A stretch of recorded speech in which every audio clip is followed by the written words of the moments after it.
Solved देखने जा रहे हैं। सारे क्वेश्चंस यहाँ हम लोग अटेम्प्ट करेंगे। तो आइए स्टार्ट करते हैं।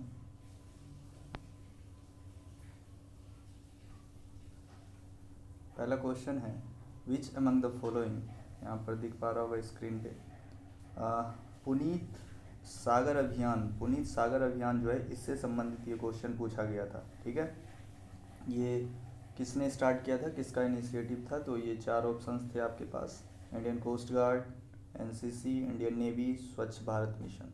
तो इसका राइट आंसर हो जाएगा जी हाँ, option B, national cadet corps. तो आइए देखते हैं इसका राइट आंसर। यहाँ दिख पा रहा होगा ये जो एनसीसी कैडेट्स हैं और पुनीत सागर अभियान। ठीक है, ये देखिए ये जो ड्राइव चला रहे हैं स्वच्छ भारत इनिशिएटिव एक प्रकार से, तो बहुत अच्छा है। नेक्स्ट देखते हैं इसमें कब स्टार्ट किया गया था। तो एनसीसी ने लॉन्च किया था पुनीत सागर अभियान, ठीक है, 30 मई 2022 को, और ये कंटिन्यू रहा 5 जून 2022 तक वर्ल्ड इन्वायरमेंट डे था। ठीक है, इसमें लगभग 74,000 कैडेट ने पार्टिसिपेट किया, 10 राज्यों के, 4 यूटी के। ठीक है, एनसीसी कैडेट, और इसमें NCC alumni, local tourist, several places across the country. ठीक है, इंपॉर्टेंट चीज़ था। और ये अभियान बेसिकली था क्या? To clean sea, shore, beaches and other water bodies including the river, lakes, plastic और other waste and increase awareness among the local population. Very important है, पूछा जा चुका है तो आप ध्यान में रखेंगे। नेक्स्ट क्वेश्चन है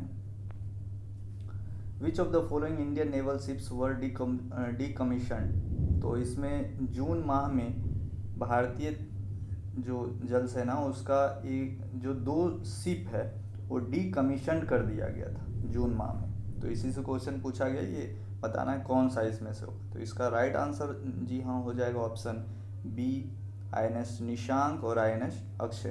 तो आइए देखते हैं, ये दिख पा रहा होगा यहाँ पर स्क्रीन पे आप सभी को।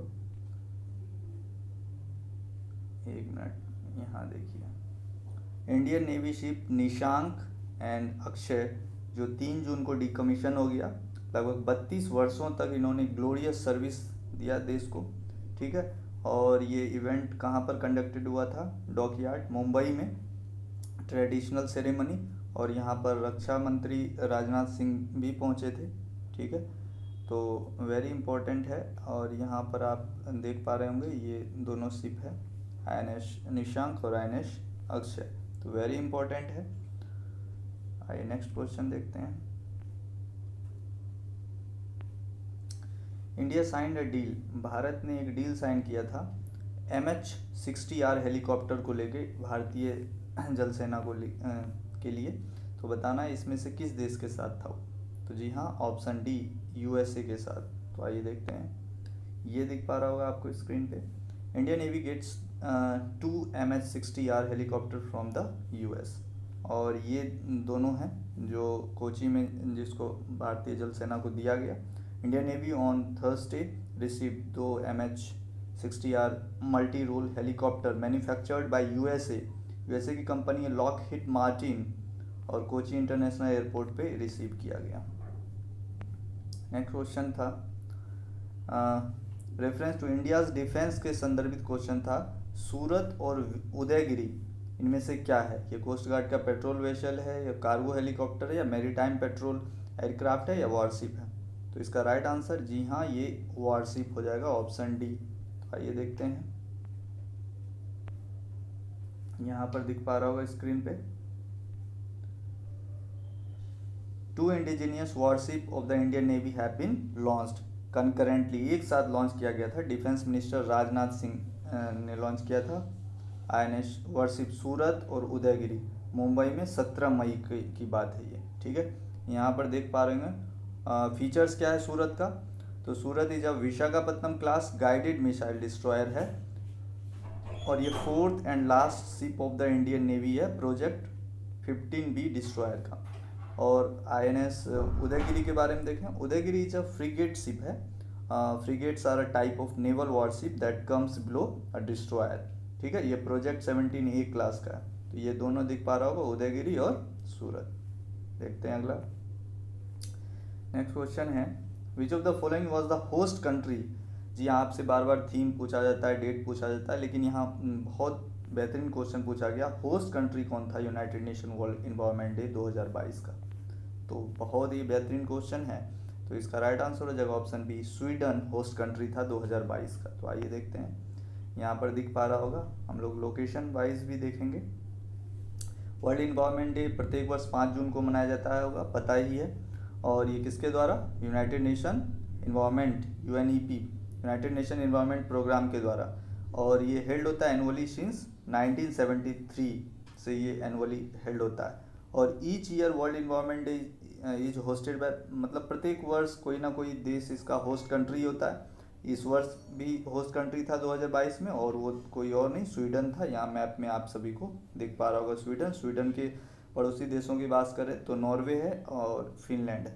आप सभी को पता ही होगा, फिनलैंड की जो प्रधानमंत्री सना मरीन का जो डांस काफ़ी वायरल हुआ था और काफ़ी चर्चा में रही थी। यंगेस्ट प्राइम मिनिस्टर है, ठीक है, फिनलैंड की। नोकिया फिनलैंड की ही कंपनी थी, याद रहना चाहिए, फिनलैंड की कंपनी थी नोकिया। आगे देखते हैं, नेक्स्ट क्वेश्चन है यहाँ पर, जनवरी 2020 में ये फैसला लिया गया। सोचिए, अभी आपसे क्वेश्चन पूछा जा रहा है, वेरी इंपॉर्टेंट, यूटी के बारे में पूछा जा रहा है, जो 2 यूटी बना कर मर्ज कर दिया गया टुगेदर, कौन कौन सा है। तो राइट आंसर हो जाएगा जी हाँ, Dadra and Nagar Haveli, Daman and Diu. तो इसके एक साथ कैपिटल क्या हो जाएगी, आइए देखते हैं, यहाँ पर दिख पा रहा होगा, ठीक है, गुजरात और महाराष्ट्र के बीच में पड़ता है दमन एंड दीव। दीव यहाँ छोटा सा एक द्वीप है, और दादरा एंड नगर हवेली ये सारा। तो दमन एंड दीव, दादरा एंड नगर हवेली को मर्ज कर दिया गया, सिंगल यूटी बन गया 26 जनवरी 2020 से। वेरी इंपॉर्टेंट, याद रखना है। नेक्स्ट क्वेश्चन है, उड़े देश का आम नागरिक, उड़ान स्कीम से क्वेश्चन है, उड़े देश का आम नागरिक। तो इसमें देखिए 2 आपके पास स्टेटमेंट दिए गए हैं, और पता करना है इसमें कौन सा स्टेटमेंट सही है। It is an innovative scheme to develop the regional aviation market, market के लिए। दूसरा, it creates affordability yet economically viable and profitable flights on regional routes. तो आइए इसका राइट आंसर क्या हो जाएगा, देखिए, ये उड़ान जो है प्रधानमंत्री मोदी जी ने स्टार्ट किया था, और ये फर्स्ट स्कीम है of its type in the world, ठीक है। Travel will be made affordable for common people के लिए, ठीक है, इसीलिए। तो यहाँ पर राइट आंसर ऑप्शन बी हो जाएगा दोस्तों, क्या हो जाएगा, option B, only 2, it creates affordability.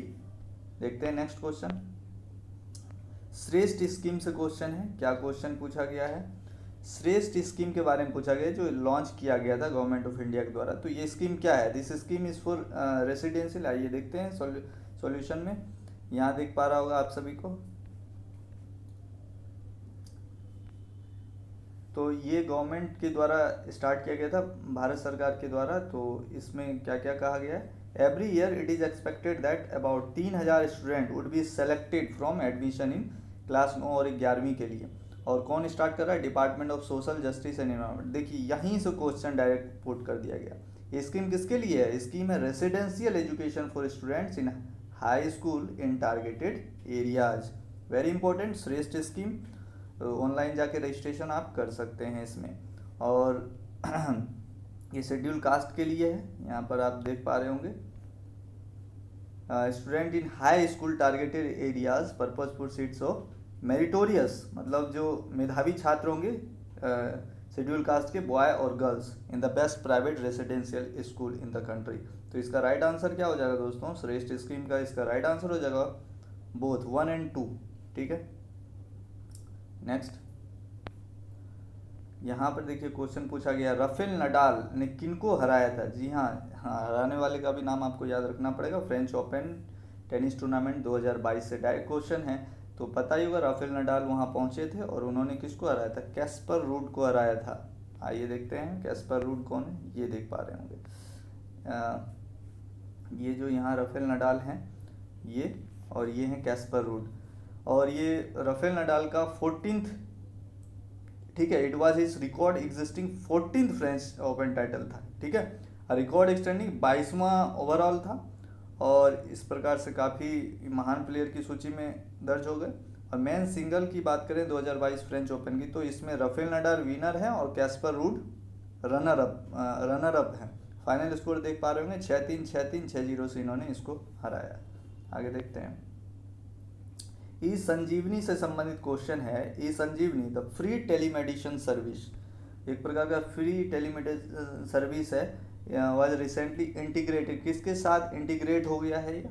तो जी हाँ, ABDM Ayushman Bharat digital mission के साथ हो गया है। आइए देखते हैं, यहाँ पर दिख पा रहा होगा, e Sanjeevani government of India free telemedicine service integrated with NHAS Ayushman Bharat digital mission, Ayushman Bharat digital mission के साथ ये हो गया है अटैच।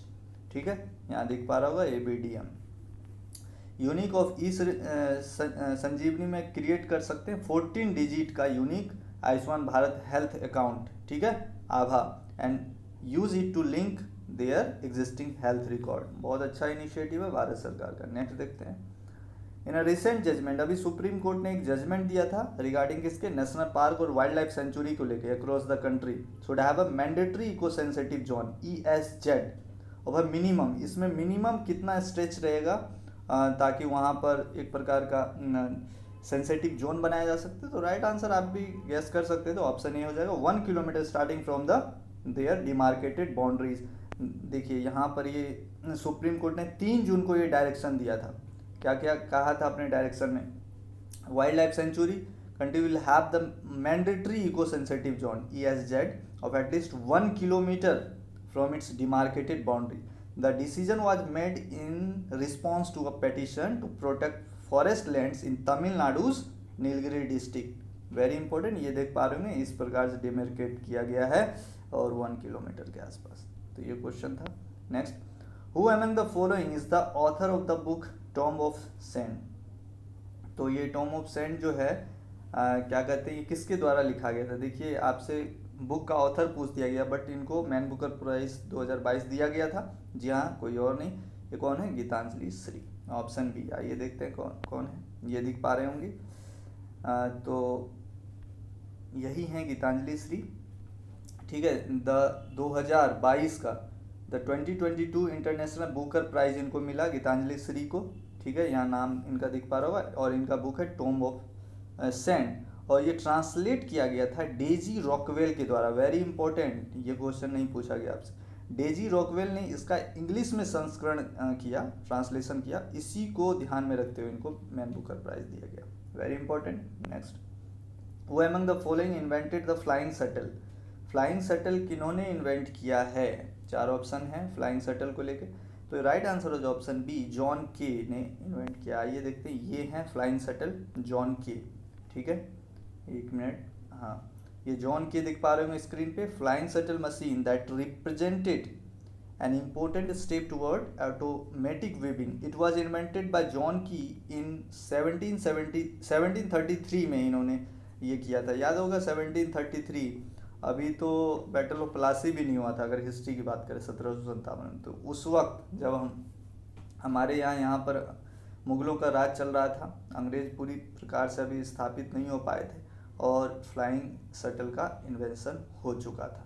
तो वेरी इंपॉर्टेंट ये क्वेश्चंस थे। सारे क्वेश्चंस हमने यहाँ पर देखे जो इस परीक्षा में आए हुए थे, और आने वाले जो नेक्स्ट एग्ज़ाम होगा आपका, उसमें ये काफ़ी आपको हेल्प करेगा, कैसे क्वेश्चंस आ रहे हैं और कैसे क्वेश्चंस आ सकते हैं। ठीक है, तो आप ये सारे क्वेश्चंस को अगर एक बार देख लिए हैं तो दोबारा फिर रिवाइज कर सकते हैं देख के, और क्वेश्चन का पैटर्न आपको समझ में आ रहा होगा, किस प्रकार से क्वेश्चन पूछा जा रहा है, क्वेश्चंस का डेप्थ क्या है। ये सारे क्वेश्चंस हमने यहाँ पर देखे विद सॉल्यूशंस। यहाँ पर इजीली आपको सारे क्वेश्चंस याद भी हो जाएंगे, क्योंकि हमने यहाँ पर विद जो भी इमेजेस है उसके थ्रू आपको समझाने का काम किया है। तो आप इनको देखें और परीक्षा में काफ़ी अच्छे नंबर लेके आएँ। और अगर चैनल पे आप नए हैं तो चैनल को सब्सक्राइब ज़रूर कर लें। ठीक है दोस्तों, मिलते हैं कुछ और एनालिटिकल वीडियोस के साथ अगले सेगमेंट में। थैंक यू, जय हिंद।